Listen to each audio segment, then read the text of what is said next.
ಎದೆ ತುಂಬಿ ಹಾಡಿದೆನು ಅಂದು ನಾನು, ಮನವಿಟ್ಟು ಕೇಳಿದಿರಿ ಅಲ್ಲಿ ನೀವು.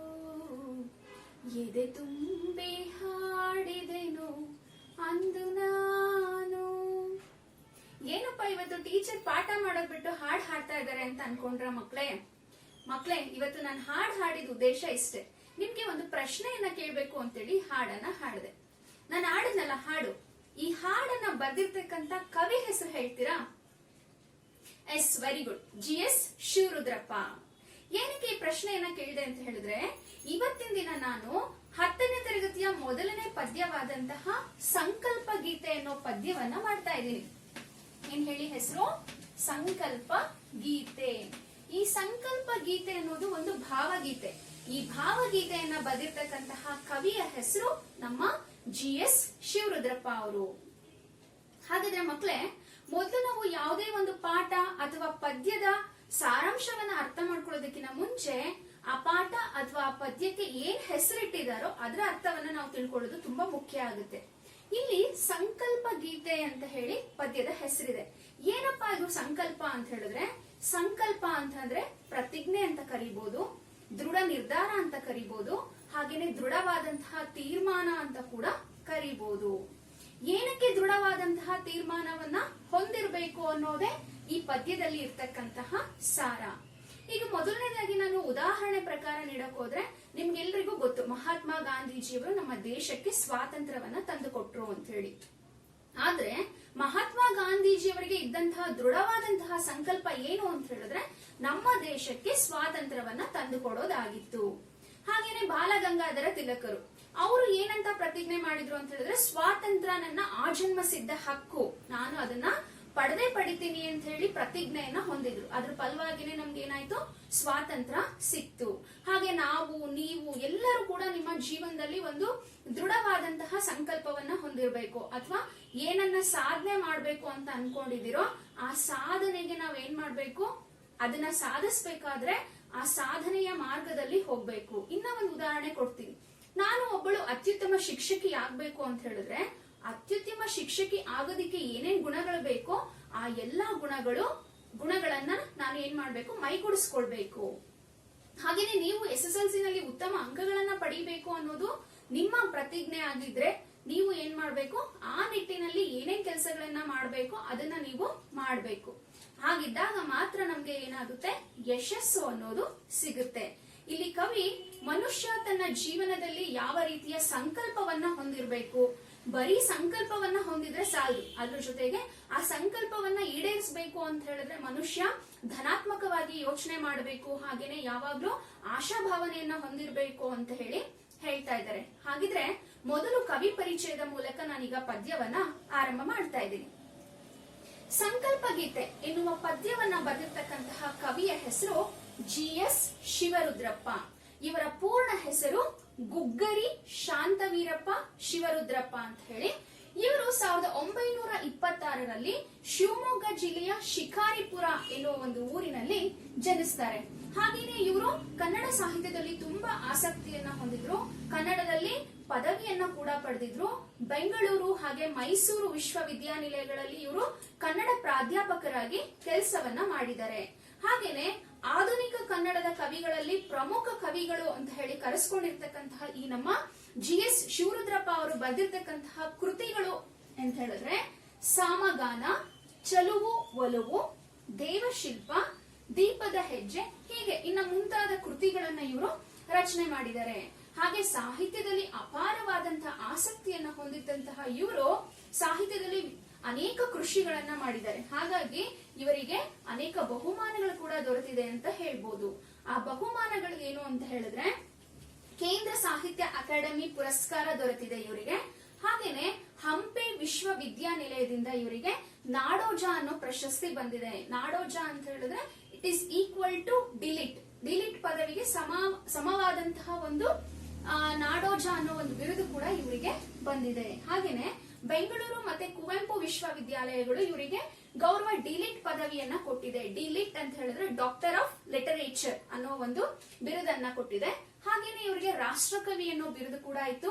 ಜೊತೆಗೆ ಪಂಪಾ ಪ್ರಶಸ್ತಿಗೂ ಕೂಡ ಇವರು ಭಾಜನರಾಗಿದ್ದಾರೆ. ಇಷ್ಟೆಲ್ಲ ಪ್ರಶಸ್ತಿಗಳನ್ನ ಪಡೆದಿರ್ತಕ್ಕಂತಹ ಇವರು 1992ರಲ್ಲಿ ದಾವಣಗೆರೆಯಲ್ಲಿ 61ನೇ ಅಖಿಲ ಭಾರತ ಸಾಹಿತ್ಯ ಸಮ್ಮೇಳನ ನಡೆಯುತ್ತೆ. ಆ ಸಮ್ಮೇಳನದ ಅಧ್ಯಕ್ಷರು ಕೂಡ ಇವರಾಗಿದ್ರು. ಇದಿಷ್ಟು ಸಂಪೂರ್ಣವಾಗಿ GS ಶಿವರುದ್ರಪ್ಪ ಅವರ ಪರಿಚಯ. ನೀವು ನೀಟಾಗಿ ಲೇಖಕರ ಅಥವಾ ಕವಿ ಪರಿಚಯವನ್ನ ಕಲ್ತಿದ್ದೆ ಆದ್ರೆ ನಿಮಗೆ 2 ರಿಂದ 3 ಅಂಕಗಳು ಸಿಗುತ್ತೆ.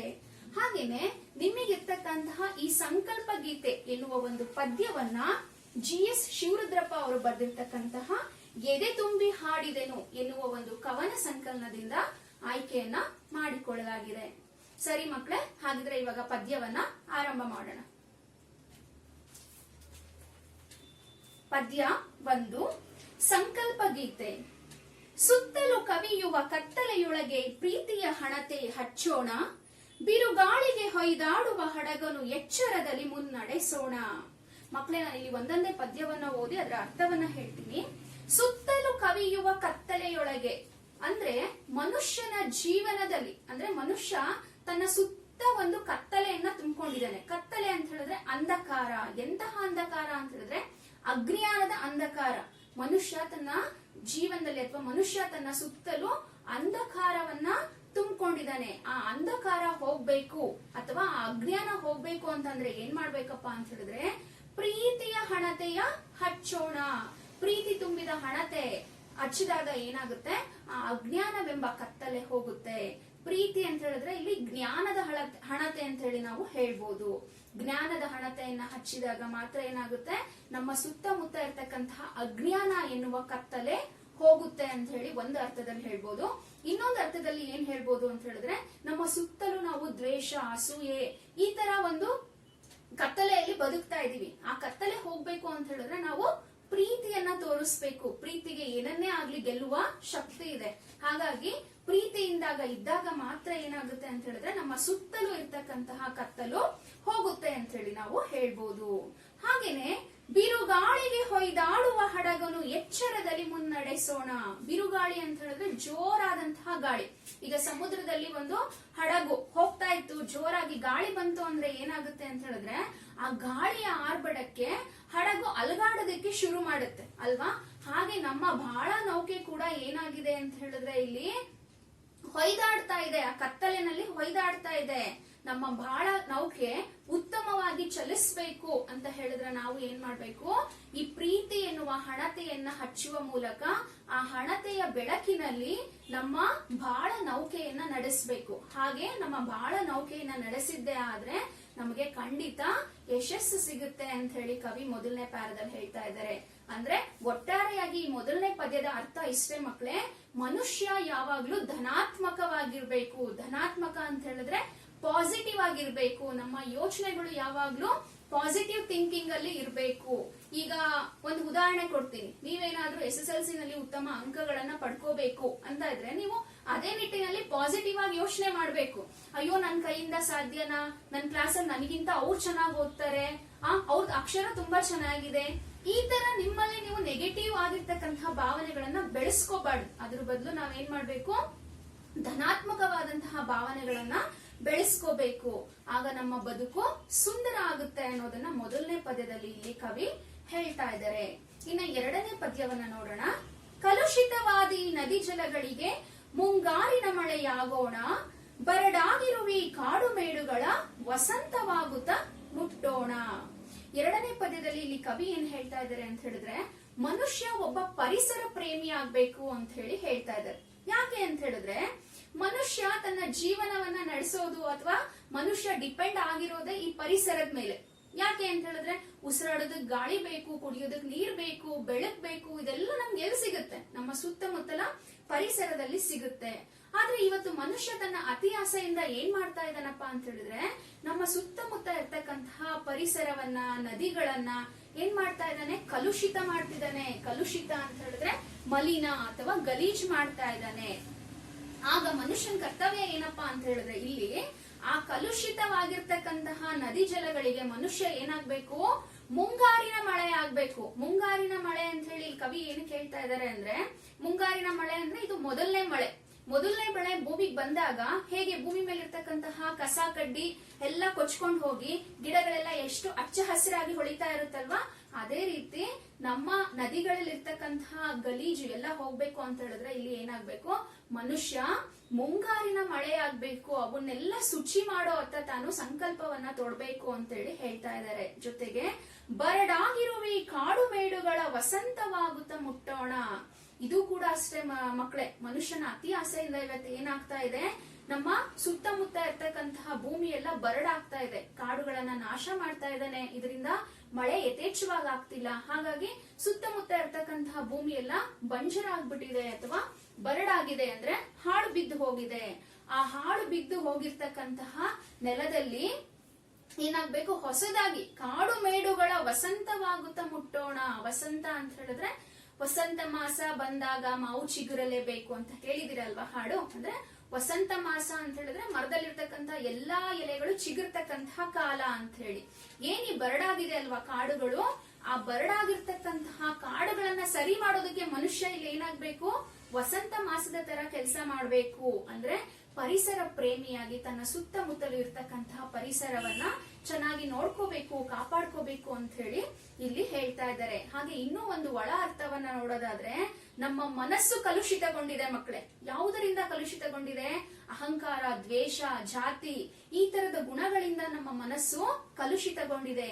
ಹೇಗೆ ಮುಂಗಾರು ಮಳೆ ಬಂದು ಭೂಮಿಯನ್ನ ಕ್ಲೀನ್ ಮಾಡುತ್ತೋ ಹಾಗೆ ನಾವು ಪ್ರೀತಿಯ ಮಳೆಯನ್ನ ಸುರಿಸುವ ಮೂಲಕ ನಮ್ಮ ಮನಸ್ಸಿನಲ್ಲಿರ್ತಕ್ಕಂತಹ ಈ ಕಲುಷಿತ ಭಾವನೆಗಳನ್ನ ನಾವು ಕ್ಲೀನ್ ಮಾಡ್ಬೇಕು ಅನ್ನೋ ಅರ್ಥ ಕೂಡ ಬರುತ್ತೆ. ಹಾಗೆ ಬರಡಾಗಿರ್ತಕ್ಕಂತಹ ಕಾಡು ಮೇಡು ಅಂತ ಹೇಳಿದ್ರೆ ಯಾವ ಮನುಷ್ಯನ ಮನಸ್ಸು ಪ್ರೀತಿ ಇಲ್ಲದೆ ಬರಡಾಗಿ ಹೋಗಿರುತ್ತಲ್ವಾ, ಅಂತಹವರ ಮನಸ್ಸಿಗೆ ನಾವು ಪ್ರೀತಿಯ ಧಾರೆಯನ್ನ ಎರೆಯುವ ಮೂಲಕ ವಸಂತ ಆಗೋದಕ್ಕೆ ಪ್ರಯತ್ನವನ್ನ ಪಡಬೇಕು ಅಂತ ಹೇಳಿ ಇಲ್ಲಿ 2ನೇ ಪದ್ಯದಲ್ಲಿ ಹೇಳ್ತಾ ಇದ್ದಾರೆ. ಇನ್ನ 3ನೇ ಪದ್ಯವನ್ನ ನಾವು ನೋಡೋಣ. ಬಿದ್ದುದನ್ನು ಮೇಲೆಬ್ಬಿಸಿ ನಿಲ್ಲಿಸಿ ಹೊಸ ಭರವಸೆಗಳ ಕಟ್ಟೋಣ, ಮನುಜರ ನಡುವಣ ಅಡ್ಡಗೋಡೆಗಳ ಕೆಡವುತ್ತ ಸೇತುವೆ ಯಾಗೋಣ. ಬಿದ್ದುದನ್ನು ಮೇಲೆಬ್ಬಿಸಿ ನಿಲ್ಲಿಸಿ ಅಂತ ಹೇಳಿದ್ರೆ ಸಮಾಜದಲ್ಲಿ ಯಾವುದು ನಾಶ ಆಗ್ತಿದ್ಯೋ ಅಥವಾ ಒಬ್ಬ ಮನುಷ್ಯ, ಯಾವ್ದೋ ಒಂದು ಮನುಷ್ಯ ತುಂಬಾ ಕಷ್ಟದಲ್ಲಿದ್ದಾನೆ ಅಂತ ಹೇಳಿದ್ರೆ, ಅಂದ್ರೆ ಅಸಹಾಯಕರಿರ್ತಾರಲ್ವಾ, ಅವರಿಗೆ ನಾವು ಸಹಾಯ ಹಸ್ತವನ್ನ ನೀಡಬೇಕು. ಸಹಾಯ ಹಸ್ತವನ್ನ ನೀಡೋ ಮೂಲಕ ಏನ್ ಮಾಡ್ಬೇಕು, ಹೊಸ ಭರವಸೆಗಳನ್ನ ಅವರ ಮನಸ್ಸಿನಲ್ಲಿ ಮೂಡ್ಬೇಕು. ಇತ್ತೀಚೆಗಷ್ಟೇ ನಿಮ್ಗೆಲ್ರಿಗೂ ಗೊತ್ತು, ಪ್ರಸ್ತುತವಾದಂತಹ ಉದಾಹರಣೆಯನ್ನ ನಾವು ತಗೊಳ್ಳೋದಾದ್ರೆ, ಕರೋನಾ ಅನ್ನೋ ಒಂದು ಮಹಾಮಾರಿಯಿಂದ ಜನರ ಬದುಕು ಎಷ್ಟು ಅತಂತ್ರವಾಗಿದೆ ಅಂತ ಹೇಳಿ. ಅದಕ್ಕೋಸ್ಕರ ಜನರಿಗೆ ಸಹಾಯ ಮಾಡ್ಬೇಕು ಅಂತ ಹೇಳಿ ಇದ್ದಂತವ್ರು ಏನ್ ಮಾಡ್ತಾರೆ, ಫುಡ್ ಪ್ಯಾಕೆಟ್ ಗಳನ್ನ ಹಂಚ್ತಿದ್ದಾರೆ, ಜೊತೆಗೆ ಅವ್ರ ಕೈಲಾದಷ್ಟು ಹಣವನ್ನ ಕೊಡ್ತಾ ಇದ್ದಾರೆ. ಈ ರೀತಿ ಸಹಾಯವನ್ನ ಮಾಡೋದ್ರ ಮೂಲಕ ಆ ಜನರ ಮನಸ್ಸಿನಲ್ಲಿ ಏನೋ ಒಂದ್ ರೀತಿ ಆಶಾಭಾವನೆಯನ್ನ ಬೆಳೆಸ್ಬೇಕು. ಓ, ನನಗೆ ಸಹಾಯ ಮಾಡೋದಿಕ್ ಯಾರೋ ಇದಾರಪ್ಪ, ನಾನು ಇನ್ನ ಹೆಚ್ಚು ದಿನಗಳ ಕಾಲ ಜೀವನವನ್ನ ಮಾಡ್ಬೇಕು ಅನ್ನೋ ಒಂದು ಮನೋಭಾವನೆ ಅವರಲ್ಲಿ ಮೂಡೋ ತರ ನಾವೆಲ್ಲರೂ ಮಾಡ್ಬೇಕು. ಮನುಜರ ನಡುವಣ ಅಡ್ಡಗೋಡೆಗಳು, ಮನುಜರ ನಡುವಿನ ಅಡ್ಡಗೋಡೆಗಳು ಅಂತ ಹೇಳಿದ್ರೆ ನಾನು ಮತ್ತೆ ಹೇಳ್ತಾ ಇದ್ದೀನಿ ನೋಡಿ, ಪ್ರೀತಿ ಬಿಟ್ಟು ನಾವ್ ಏನ್ ಮಾಡ್ತಾ ಇದೀವಿ, ಬರೀ ನಿನ್ ಮೇಲ್ ಜಾತಿ, ನಿನ್ ಕೆಳ ಜಾತಿ, ನೀನ್ ಬಡವ, ನೀನ್ ಬಲ್ಲಿದ, ಈ ತರ ಏನ್ ಮಾಡ್ತಾ ಇದೀವಿ, ಭೇದ ಭಾವ ನಮ್ಮ ಸುತ್ತಾನೆ ನಾವು ಒಂದು ಗೋಡೆಯನ್ನ ಕಟ್ಕೊಂಡ್ ಬಿಟ್ಟಿದೀವಿ. ಈಗ ನಾನೊಬ್ಬ ಶ್ರೀಮಂತ, ನಾನು ಶ್ರೀಮಂತನಷ್ಟೇ ಸ್ನೇಹಿತ ಮಾಡ್ಕೋಬೇಕು, ಅಥವಾ ನಾನೊಬ್ಬ ಬಡವ, ನಾನು ಬಡವನಷ್ಟೇ ಸ್ನೇಹಿತ ಮಾಡ್ಕೋಬೇಕು. ಈ ತರ ನಮ್ಮ ಸುತ್ತಾನೇ ಒಂದು ಗೋಡೆಯನ್ನ ನಿರ್ಮಾಣ ಮಾಡ್ಕೊಂಡ್ಬಿಟ್ಟಿದೀವಿ. ಹಾಗಾಗಿ ನಾವೇನ್ ಮಾಡ್ಬೇಕು ಅಂತ ಹೇಳಿದ್ರೆ, ಈ ಮನುಷ್ಯರ ನಡುವೆ ಏನ್ ಈ ಅಡ್ಡಗೋಡೆ ಇದೆ ಅಲ್ವಾ, ಜಾತಿ, ಅಂತಸ್ತು, ಈ ತರ ಅಡ್ಡಗೋಡೆಗಳನ್ನ ನಾವು ತೆಗೆದು ಹಾಕ್ಬೇಕು.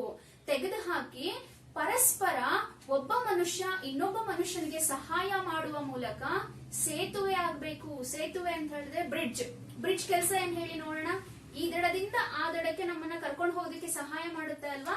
ಅದೇ ತರ ಒಬ್ಬ ಮನುಷ್ಯ ಇನ್ನೊಬ್ಬ ಮನುಷ್ಯನಿಗೆ ಸಹಾಯ ಮಾಡ್ಬೇಕು ಅಂತ ಹೇಳಿ ಇಲ್ಲಿ ಕವಿ ಹೇಳ್ತಾ ಇದ್ದಾರೆ. ಅಂದ್ರೆ ಮನುಷ್ಯ ಸಹಾಯ ಗುಣವನ್ನ ಬೆಳೆಸ್ಕೋಬೇಕು, ಅಸಹಾಯಕರಿಗೆ ಸಹಾಯವನ್ನ ಮಾಡ್ಬೇಕು ಅನ್ನೋದು ಈ 3ನೇ ಪದ್ಯದ ಅರ್ಥ.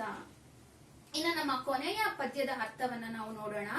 ಮತಗಳೆಲ್ಲವೂ ಪಥಗಳು ಎನ್ನುವ ಹೊಸ ಎಚ್ಚರದೊಳು ಬದುಕೋಣ, ಭಯ ಸಂಶಯದೊಳು ಕಂದಿದ ಕಣ್ಣೊಳು ನಾಳಿನ ಕನಸನು ಬಿತ್ತೋಣ.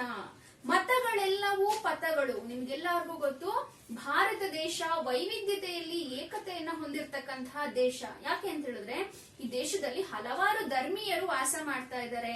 ಹಿಂದೂಗಳು, ಮುಸ್ಲಿಮರು, ಕ್ರೈಸ್ತ, ಹೀಗೆ ಯಾವುದೇ ಧರ್ಮ ಆಗಿರ್ಬೋದು, ಯಾವುದೇ ಈ ಎಲ್ಲಾ ಮತಗಳ ಪಥ ಅಂತ ಹೇಳಿದ್ರೆ ದಾರಿ. ಅಂದ್ರೆ ನಮ್ಮ ಸುತ್ತಮುತ್ತ ಎಷ್ಟೇ ಧರ್ಮಗಳಿದ್ರು ಕೂಡ ಆ ಎಲ್ಲಾ ಧರ್ಮಗಳ ದಾರಿ ಒಂದೇ. ನೀವು ಯಾವುದೇ ಧರ್ಮದ ಮಹಾನ್ ಗ್ರಂಥಗಳನ್ನ ತೆಗೆದು ನೋಡಿ, ಯಾವ್ದಾದ್ರೂ ಒಂದು ಮಹಾನ್ ಗ್ರಂಥ ಹೇಳುತ್ತಾ ನೀನು ಕಳ್ತನ ಮಾಡಿ ಬದುಕು ಅಂತ ಹೇಳಿ, ನೀನ್ ಸುಳ್ಳು ಹೇಳಿ ಬದುಕು ಅಂತ ಹೇಳುತ್ತಾ, ಅಥವಾ ಬೇರೆಯವ್ರಿಗೆ ತೊಂದರೆಯನ್ನ ಕೊಟ್ಟು ಬದುಕು ಅಂತ ಹೇಳಿ ಯಾವ್ದಾದ್ರು ಒಂದು ಗ್ರಂಥ ಹೇಳುತ್ತಾ?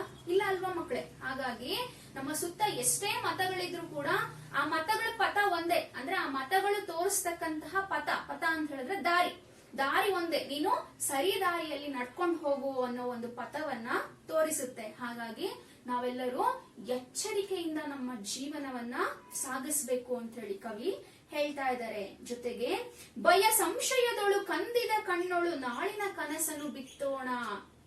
ನಮ್ಮ ಸಮಾಜದ ಹೇಗಿದೆ ಪರಿಸ್ಥಿತಿ, ನಮ್ಮ ಸಮಾಜದ ಪರಿಸ್ಥಿತಿ ಅಂತ ಹೇಳಿದ್ರೆ ಎಲ್ಲರ ಕಣ್ಣಿನಲ್ಲೂ ಭಯ, ಸಂಶಯ. ನಾನೇನಾದ್ರೂ ಸಾಧಿಸ್ತೀನೋ ಇಲ್ವೋ, ಈ ರೀತಿ ಭಯ ಸಂಶಯ ತುಂಬ್ಕೊಂಡ್ಬಿಟ್ಟಿದೆ. ಆ ಸಂಶಯದಿಂದ, ಆ ಭಯದಿಂದ ಆಚೆ ಬರ್ಬೇಕು ಅಂತ ಹೇಳಿದ್ರೆ ನಮ್ಮ ಕಣ್ಣಿನಲ್ಲಿ ಏನಿರ್ಬೇಕು ಅಂತ ಹೇಳಿದ್ರೆ ಆತ್ಮವಿಶ್ವಾಸ ಇರ್ಬೇಕು. ಆತ್ಮವಿಶ್ವಾಸದಿಂದ ನಾವು ಪ್ರಪಂಚವನ್ನ ನೋಡಿದಾಗ ನಮಗೆ ಪ್ರಪಂಚ ಸುಂದರವಾಗಿ ಕಾಣಿಸುತ್ತೆ. ಬರೀ ನಮ್ಮ ಕಣ್ಣಿನಲ್ಲಿ ಭಯ, ಸಂಶಯ ತುಂಬ್ಕೊಂಡ್ಬಿಟ್ಟು ಪ್ರಪಂಚ ನೋಡಿದಾಗ ಹೇಗ್ ಕಾಣಿಸುತ್ತೆ? ಎಲ್ಲ ಮಸಗಾಗಿ ಕಾಣಿಸುತ್ತೆ. ಈಗ ಕಣ್ಣೀರ್ ಬರುವಾಗ ನಾವು ನಮ್ಮ ಎದುರಿಗಿರ್ತಕ್ಕಂತ ವಸ್ತುಗಳನ್ನ, ವ್ಯಕ್ತಿಗಳನ್ನ ನೋಡಿದ್ರೆ ಹೇಗ್ ಕಾಣಿಸುತ್ತೆ? ನಮ್ಗೆ ಎಲ್ಲ ಬ್ಲರ್ ಆಗಿ ಕಾಣಿಸುತ್ತೆ ಅಲ್ವಾ? ಅದೇ ತರ ನಮ್ಮ ಕಣ್ಣಿನಲ್ಲಿ ನಾವು ಭಯ, ಸಂಶಯ ಇವುಗಳನ್ನೆಲ್ಲ ತುಂಬಿಕೊಂಡು ಸಮಾಜವನ್ನ ನೋಡಿದಾಗ ಹೇಗ್ ಅನ್ಸುತ್ತಪ್ಪ ನಮಗ್ ಸಮಾಜ ಅಂತ ಹೇಳಿದ್ರೆ, ಅಯ್ಯೋ ಏನಿದು, ನನ್ ಕೈನಲ್ಲಿ ಏನು ಮಾಡಕ್ಕೆ ಆಗ್ತಿಲ್ಲಲ್ಲಪ್ಪ ಅಂತ ಅನ್ಸುತ್ತೆ. ಅದ್ರ ಬದಲು ಭಯ, ಸಂಶಯ ನಮ್ಮ ಕಣ್ಣಲ್ಲಿ ಇರಬಾರ್ದು. ನಮ್ಮ ಕಣ್ಣಿನಲ್ಲಿ ಏನಿರ್ಬೇಕು? ಆತ್ಮವಿಶ್ವಾಸ ಇರ್ಬೇಕು. ಏನೇ ಆಗ್ಲಿ ಸಾಧಿಸ್ತೀನಿ ಅನ್ನೋ ಛಲ ಇರ್ಬೇಕು. ಹಾಗೆ ಯಾರ್ಯಾರು ಅಸಹಾಯಕ ಇದ್ದಾರೆ ನೋಡ್ರಿ, ಅವರ ಕಣ್ಣಿನಲ್ಲೂ ಕೂಡ ನಾವು ಏನನ್ನ ಬಿತ್ಬೇಕು? ನಾಳೆಯ ಕನಸನ್ನ ಬಿತ್ಬೇಕು. ನೀನೇನೋ ಒಂದ್ ಸಾಧನೆ ಮಾಡ್ತೀಯಾ, ನಿನ್ನಲ್ಲಿ ಆ ಶಕ್ತಿ ಇದೆ ಅನ್ನೋ ಮೂಲಕ ಅವರಲ್ಲಿ ಒಂದು ಧನಾತ್ಮಕ ಭಾವನೆಯನ್ನ ಮೂಡಿಸುವ ಮೂಲಕ ಅವರಲ್ಲಿ ನಾಳೆಯ ಕನಸನ್ನ ಬಿತ್ತುವ ಪ್ರಯತ್ನವನ್ನ ಮಾಡ್ಬೇಕು ಅಂತ ಹೇಳಿ ಇಲ್ಲಿ ಕವಿ ಈ ಸಂಕಲ್ಪ ಗೀತೆ ಅನ್ನೋ ಪದ್ಯದಲ್ಲಿ ಹೇಳ್ತಾ ಇದ್ದಾರೆ. ಮಕ್ಕಳೇ, ಒಟ್ಟಾರೆಯಾಗಿ ಈ ಪದ್ಯದ ಅರ್ಥ ಏನಪ್ಪಾ ಅಂತ ಹೇಳಿದ್ರೆ, ಮನುಷ್ಯ ತನ್ನ ಜೀವನದಲ್ಲಿ ಯಾವಾಗ್ಲೂ ದೃಢವಾದಂತಹ ಸಂಕಲ್ಪವನ್ನ ಹೊಂದಿರ್ಬೇಕು. ದೃಢವಾದಂತಹ ಸಂಕಲ್ಪನ ನೀನು ದೊಡ್ಡವನಾದ್ಮೇಲೆ ಏನಾಗ್ತೀಯಾ? ಒಂದ್ಸರಿ ಚಿಕ್ಕೋರಿದ್ದಾಗ, ಪ್ರೈಮರಿ ಸ್ಕೂಲ್ ಇದ್ದಾಗ ಡಾಕ್ಟರ್, ಆಮೇಲೆ ಇಂಜಿನಿಯರ್, ಆಮೇಲೆ ಸೋಲ್ಜರ್, ಈ ತರ ಆಗ್ಬಾರ್ದು. ನಮ್ಗೆ ಯಾವಾಗ್ಲೂ ಒಂದು ದೃಢವಾದಂತಹ ಸಂಕಲ್ಪ ಇರ್ಬೇಕು. ಹಾಗೇನೆ ಆ ದೃಢವಾದಂತಹ ಸಂಕಲ್ಪವನ್ನ ನಾನು ಈಡೇರಿಸ್ತೀನಿ ಅಥವಾ ನಾನು ಮುಟ್ತೀನಿ ನನ್ನ ಗುರಿಯನ್ನ ಅಂತ ಹೇಳಿ ನಮ್ಗೆ ಯಾವಾಗ್ಲೂ ಆತ್ಮವಿಶ್ವಾಸ ಇರ್ಬೇಕು. ನಮ್ಮಲ್ಲಿ ಯಾವಾಗ್ಲೂ ನಾವು ಧನಾತ್ಮಕವಾಗಿ ಯೋಚನೆ ಮಾಡ್ಬೇಕು. ನಾನ್ ಚೆನ್ನಾಗ್ ಮಾರ್ಕ್ಸ್ ತೆಗಿತೀನಿ ಬಿಡು, ನಾನು ಸ್ಟೇಟಿಗೆ ಫಸ್ಟ್ ಬರ್ತೀನಿ ಬಿಡು, ಈ ತರ ಏನು ಧನಾತ್ಮಕ ಚಿಂತನೆ ಇದ್ದಾಗ ಮಾತ್ರ ಏನಾಗುತ್ತೆ ನಮ್ಮ ಜೀವನದಲ್ಲಿ ನಾವೇನಾದ್ರೂ ಸಾಧನೆ ಮಾಡೋದಕ್ಕೆ ಸಾಧ್ಯ ಆಗುತ್ತೆ. ಅಯ್ಯೋ ನನ್ ಕೈನಲ್ಲಿ ಆಗುತ್ತಾ ಅಂತ ಹೇಳಿ ಭಯ ಪಟ್ಕೊಂಡ್ ಕೂತ್ರೆ ಪ್ರಸಿದ್ಧವಾದಂತ ಹಾಡೇ ಇದೆ, ಆಗದು ಎಂದು ಕೈಕಟ್ಟಿ ಕುಳಿತರೆ ಸಾಗದು ಕೆಲಸವು ಮುಂದೆ. ಹಾಗಾಗಿ ಏನಾಗುತ್ತೋ ಹಾಗೆ ಬಿಡ್ಲಿ, ಎಲ್ಲರೂ ಕೂಡ ಧನಾತ್ಮಕವಾಗಿರೋಣ, ಆತ್ಮವಿಶ್ವಾಸವನ್ನ ಬೆಳೆಸ್ಕೊಳ್ಳೋಣ.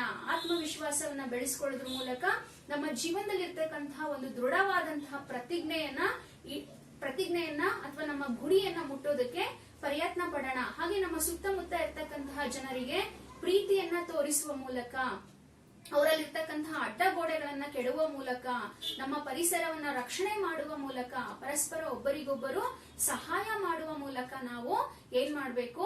ನಾವು ಬೆಳೆಯುವುದರ ಜೊತೆಗೆ ನಮ್ಮ ಸುತ್ತಮುತ್ತ ಇರ್ತಕ್ಕಂತಹ ಜನರನ್ನ ಕೂಡ ಬೆಳೆಸ್ಬೇಕು. ಅಂದ್ರೆ ನಾವಷ್ಟೇ ಸಾಧನೆ ಮಾಡಿದ್ರೆ ಸಾಲದು, ನಮ್ಮ ಸುತ್ತಮುತ್ತ ಇರ್ತಕ್ಕಂತಹ ಜನರು ಕೂಡ ಸಾಧನೆ ಮಾಡೋದಕ್ಕೆ ನಾವು ಸಹಾಯವನ್ನ ಮಾಡಬೇಕು, ಅವರಲ್ಲಿ ಆತ್ಮವಿಶ್ವಾಸವನ್ನ ತುಂಬಬೇಕು ಅನ್ನೋದು ಈ DVGಯವರ ಸಂಕಲ್ಪ ಗೀತೆ ಅನ್ನುವ ಒಂದು ಪದ್ಯದ ಅರ್ಥವಾಗಿದೆ.